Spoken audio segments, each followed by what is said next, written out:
Hi, this is Dario. Welcome back to my channel, Motley Reads. Today it's 31st of October. It's All Saints.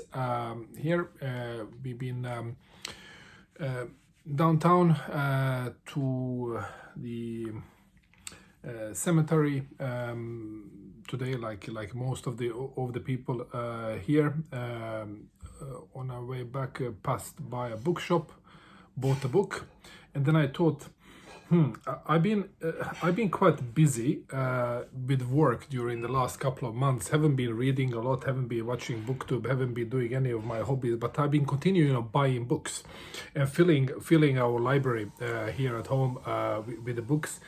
So I thought, okay, I want to show this book I bought today, but I want to show everything that I bought during the last 2 months in a massive book haul. I think that would be fun for me, and hopefully for you as well.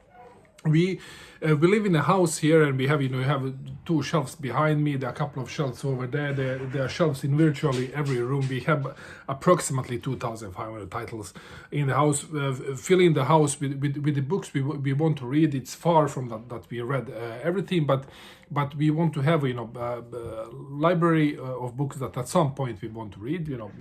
Many of the books I just pulled from the shelf. I can see a note that I bought them like 7 or 8 years ago, and then when I feel for it, then I read it. So that's how we do. So I have a pile of books here, and I'm gonna show them to you in no particular order, really. So it's going to be jumping a bit back and forward. So since there are many books, let's start immediately without too much chit-chatting.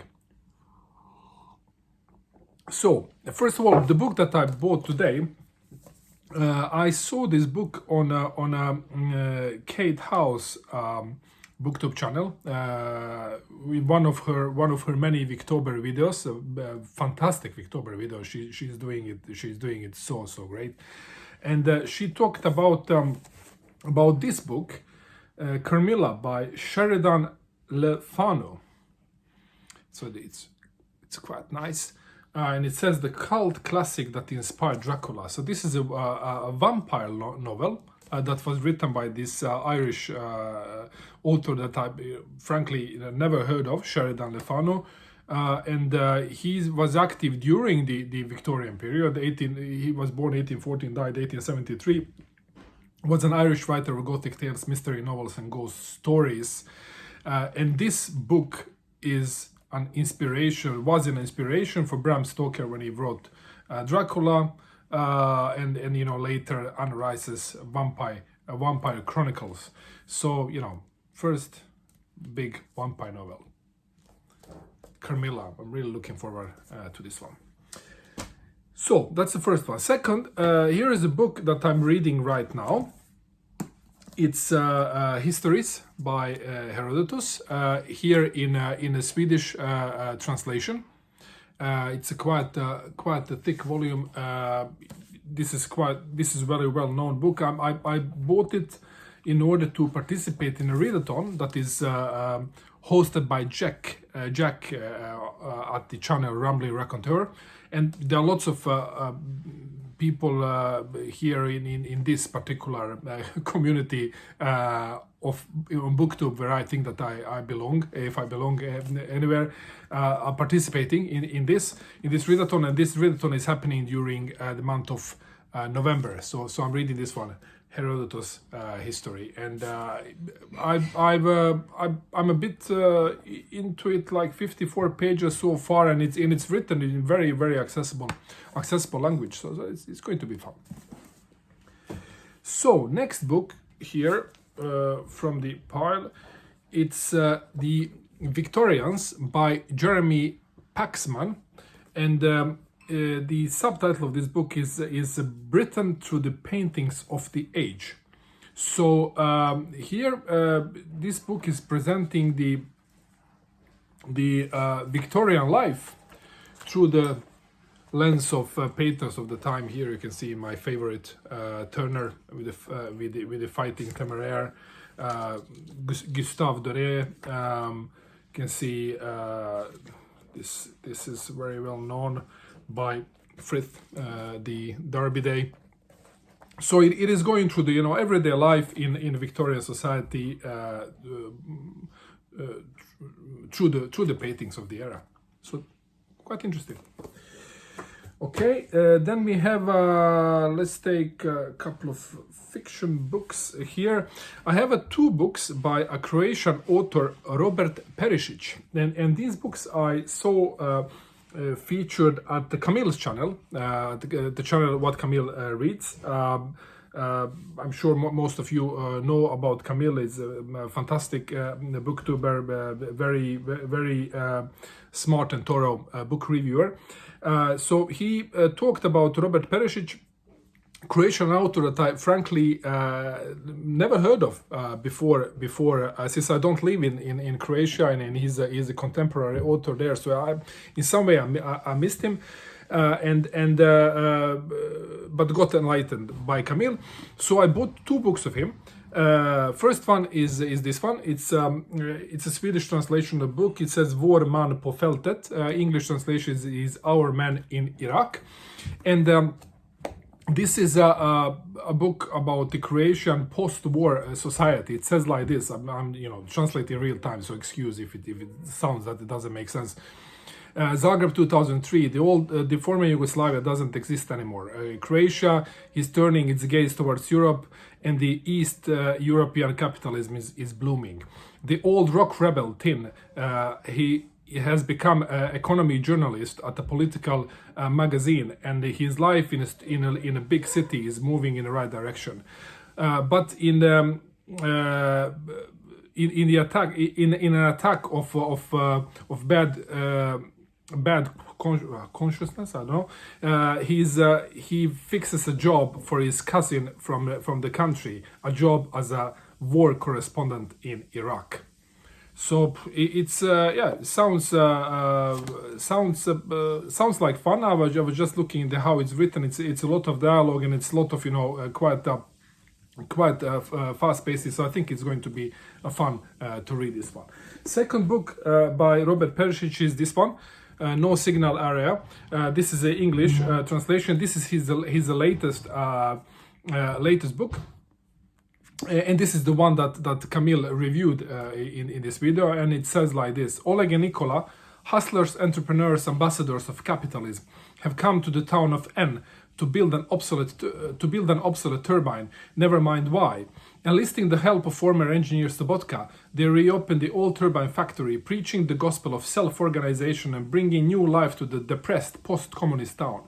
But as the project spins out of control, Oleg and Nikola find themselves increasingly entangled with the locals, for whom this return to past prosperity brings bitter reckonings and reunions. At once a savage stand-up of our current political moment and a rueful elegy for what might have been, this sprawling novel blends tragedy and comedy in its portrayal of ordinary people wondering where it all went wrong and whether it could have gone any other way. Sounds exciting. So I got excited by the review. So Robert Perišić, it's going to be interesting. All right. So let's see. What do we have now? Have here a Victorian gem. It's a short one. I wanted to read it and for a long time. The Time Machine by H.G. Wells, and The Time Machine by H.G. Wells is a well-known story.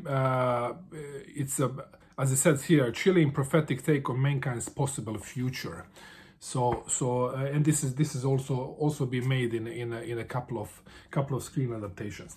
I just realized there is one book that I bought during this period here that I don't. Where did I put it?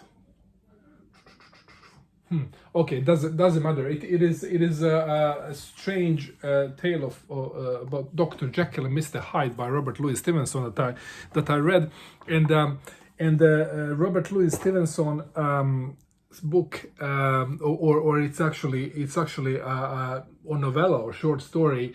I wanted to read it for a long time, and I read it, and I was really not that impressed. It is very well written and so on, but the story in itself is I'm not a big fan of it actually, and it reminded me a bit of of Frankenstein by Mary Shelley that I read in August, and it also didn't really engage me in a way that I hoped. And I think, when I look at these two novels, what is common about with them? They are both very well executed, very well written.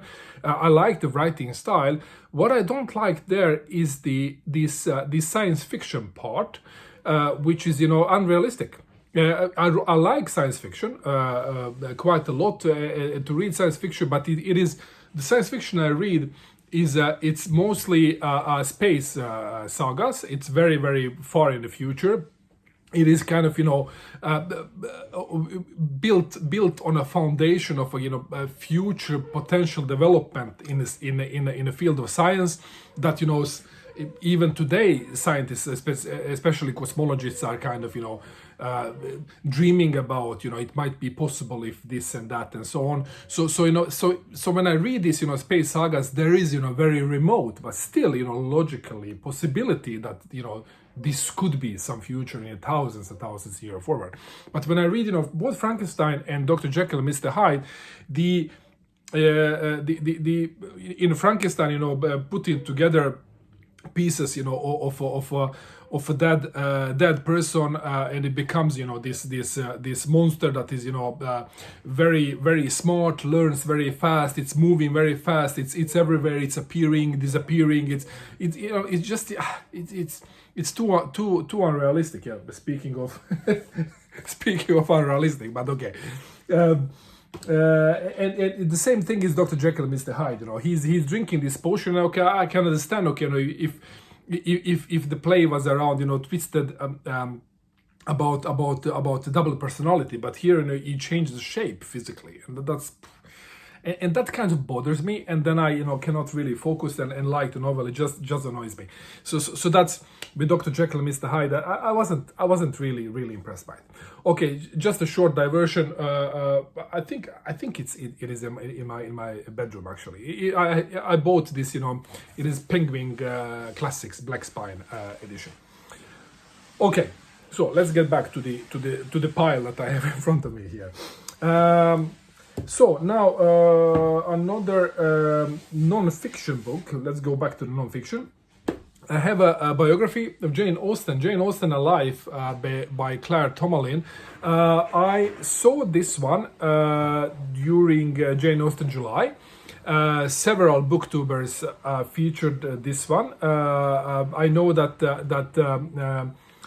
Kelly over at Books I'm Not Reading, she really loves this biography of Jane Austen, and this is one of the very, very, very few books that my wife didn't read about Jane Austen, was this biography. So I bought this one, and we're gonna read it, both of us. I don't know if it's going to probably we're gonna wait until Jane Austen July. I think I have a lot on my to be read list, but I'm really curious about this book. I heard very good things about it. Another non-fiction book that is set in England of past times is this one, Courtiers: The Secret History of the Georgian Court by Lucy Worsley. I saw this book featured on Katie's channel, Katie of Books and Things. She talked about this one, she liked this one, and this is about a life at court. And it says like this: ambitious and talented people flocked to become courtiers at Kensington Palace in search of power and prestige. But the palace was also full of skullduggery, politicking and secrets. Successful courtiers needed level heads and cold hearts. From the vice chamberlain with many vices to Peter the wild boy, treated by the court as a pet, to the long list of discarded royal mistresses, Worsley throws new light on the dramatic lives of these 18th century royal servants. I'm very curious about this one. You read about the kings, but all these corridor politicians there. Looking forward to this one. Okay, what do we take now? Yes, we can take another non-fiction, just to completely unrelated to all of this. It's more related to my I don't know if I was about to say it is more related to my job, but I don't think it's not. So this one is the name of the book is Range. Range: Why Generalists Triumph in a Specialized World by David Epstein. And this book is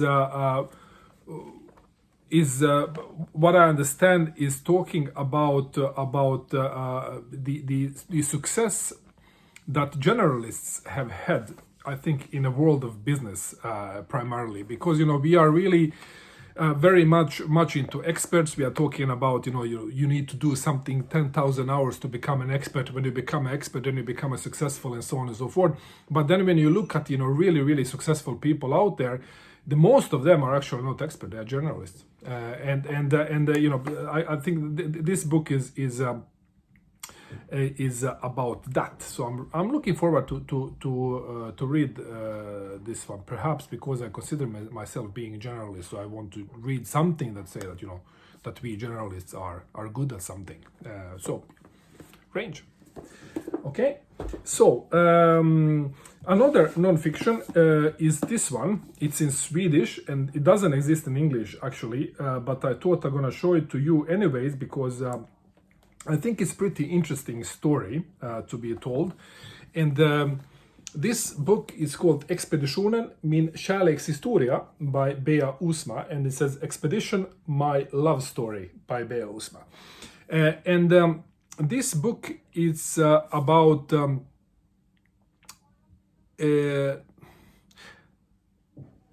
let's go back a little bit. In 1897, there was in Sweden this man, an engineer, very well respected engineer. His name was Solomon August André, and he got together with the two other men and decided to do a North Pole expedition, where they would take a balloon and fly from Spitsbergen in Norway over North Pole and then land in Canada. That would be first fly over with the balloon over the North Pole. And this was in this period, end of 19th century, when all these polar races have been ongoing, for the South Pole and North Pole, who should get there first, with what aim, to get with what mean to get there, and so on. So these guys, they wanted to do it with the balloon. These men, even if they were very well recognized, especially Mr. André was, very well respected engineer, they really underestimated the task that they had on hand, and they packed together their stuff. They bought a balloon down in France. They tested the balloon. They went to Norway. The balloon lifted. There were lots of mishaps there, and it crashed very fast, and they had to walk back over ice back to Spitsbergen, but they never returned. They actually disappeared, and they were found much later. Their remains were found much later on a remote island in the North Sea. A tragic story, really. And there is a book on that written by a Swedish author, Per-Olof Sundman. It's called Ingeniör Andrés Luftfärd. It is one of my favorite books, one of the of all times in all genres. Engineer Andrés air travel, and this is a documentary novel. It is basically based on the diary that has been found, and it is written like a novel. It's really a fantastic book. Now, what happened here is that this lady here, Bea Usma, she was participating in a tourist trip to that part in the North Sea, and they were following the track of this expedition. There were lots of people there, and she got really engaged into this. She was heartbroken when they were on these places, following in the footsteps here. And she decided to figure out exactly what happened, because nobody knew what happened. Why did they die? Did they die of of ice bear attacks? Did they kill themselves? Did they kill each other? Did they poisoned themselves with something, or what happened? And so she decided to figure out, and she did a enormous amount of research, primary source research. And then she saw quite quickly that she needs more medical knowledge. She was just, I think that she was a journalist, she needs more medical knowledge. Then she decided to become a doctor in order to learn medicine enough to be able to figure out what happened to these guys. So she goes to medical school, she becomes a medical doctor, and continues her research. So this book is account of her research, and here are there are lots of photographs also. Here are the guys, the three guys. Here is the Mr. André. Here is the second guy, Nils Strindberg, and the third guy, Knut Frenkel, is the one that is shooting the picture. She developed a theory about what happened. I think she said it was probably food poisoning. I don't know exactly what she came with, but I need to read the book. I didn't read the book, so I need to read this one. One of the heartbreaking episodes here is that one of the guys, Nils Strindberg, here, when he left his fiancée in Stockholm. They were very much in love, of course, and they were about to get married when he gets back, and her name was Anna Charlier. Here is her picture, and Anna Charlier was left at home, and he never returned, and she carried him in her heart. She married another man. She married actually an American man, and when she died, her last wish was to be buried next to her husband, but her heart should be taken out and should be buried next to Nils Strindberg in his grave in Stockholm, and that wish was fulfilled. So her heart is resting in Stockholm, and her body is resting with her late husband. So many stories linked to this expedition, and it is really. It is really very, very interesting. I'm really looking forward to read this and reread this one as well. Whew. Yeah. Okay. So let's get back to the pile here. Oh my God, 23 minutes already. Bear with me. And if you don't, I understand. You are excused if you want to leave. Okay. So what do we have here? Let's take another non-fiction here. Justice, What's the Right Thing to Do? By Michael J. Sandel. And Michael J. Sandel, he looks like this. He's a professor at Harvard Law School, and he's one of these rock star professors, and he's teaching in a law school. And he's known as a great teacher of moral philosophy. His lectures are very well visited, and you can find his lectures on YouTube, where he discusses different areas of moral philosophy with the students, and auditorium is full. It's hundreds of students there. He is having in these interactive, very very interesting sessions. So I saw several of his lectures, very fascinating, very good, and then I run in the bookshop into this book. About moral philosophy by him, so I picked it up. So I'm really curious to see if he's as good a writer as a lecturer. So Justice by Michael Sandel. Okay, so next book here in a pile is this one, The Epic of Gilgamesh, and the Gilgamesh is I'm jumping really back and forth, but I told you I will just pick them in no particular order, so bear with me. So the Epic of Gilgamesh, this is regarded as our first epic poem, as a first work of writing. I'm not really sure from which period is it.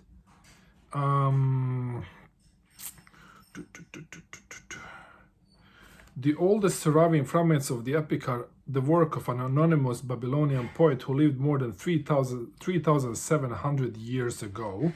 And this is, it says, miraculously preserved on clay tablets dating back as far as 4,000 years. The poem of Gilgamesh, king of Uruk, predates Homer by many centuries. The story tells of Gilgamesh's adventures with the wild men Enkidu and of his arduous journey to the ends of the earth in quest of the Babylonian Noah and the secret of immortality. Alongside its themes of family, friendship, and the duties of king, the Epic of Gilgamesh is above all about humanity's eternal struggle with the fear of death. This new edition of Andrew George's translation has been extensively revised to include recently discovered fragments and new sources.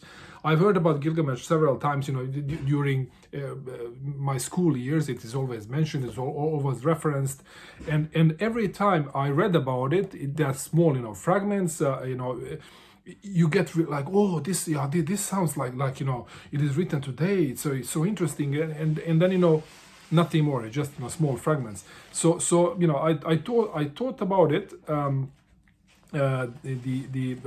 couple of weeks ago, and I decided I need to really buy a full version and read it at some point. So I included it in my library, the Epic of Gilgamesh. All right. Let's move further into antiquity. This is a book that our friend Steve Donahue claims is his favorite book, and it's Metamorphoses by Ovid.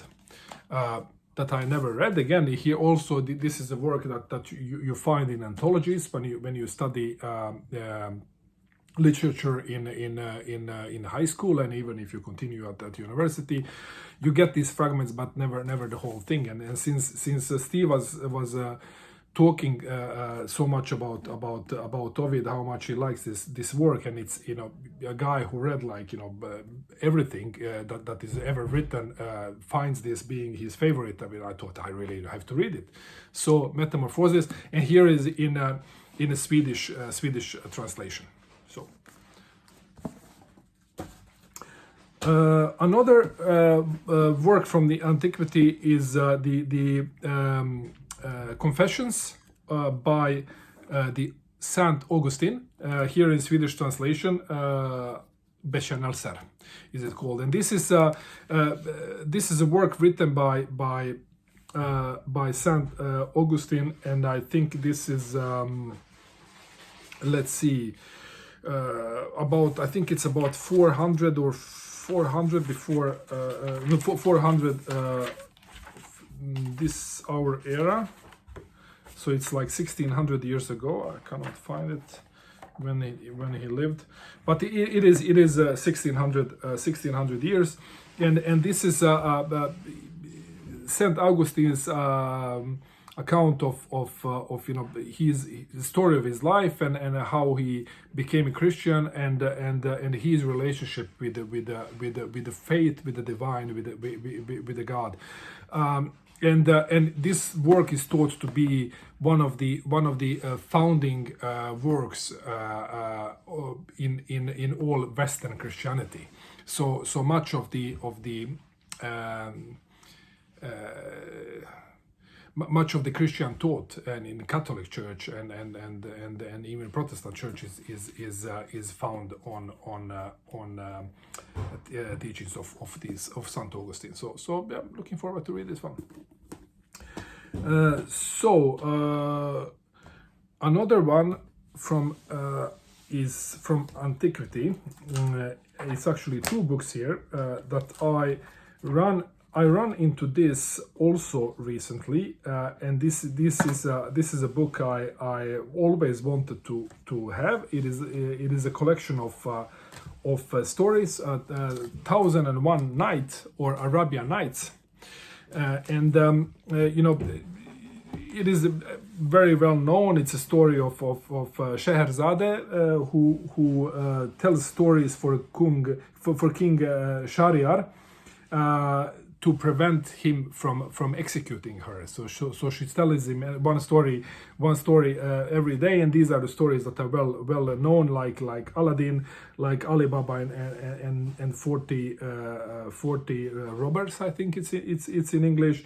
Sinbad the Sailor, and this is also very old writing. I'm not really sure when it's written. It has been in Europe since 17th century, but I think it is written. These Swedish versions are really bad at annotation, on comments, on presenting. When things are written, they just go pang, and you read the text, but there is no help around it, really. So I don't really know when this is from, but I could imagine it is more.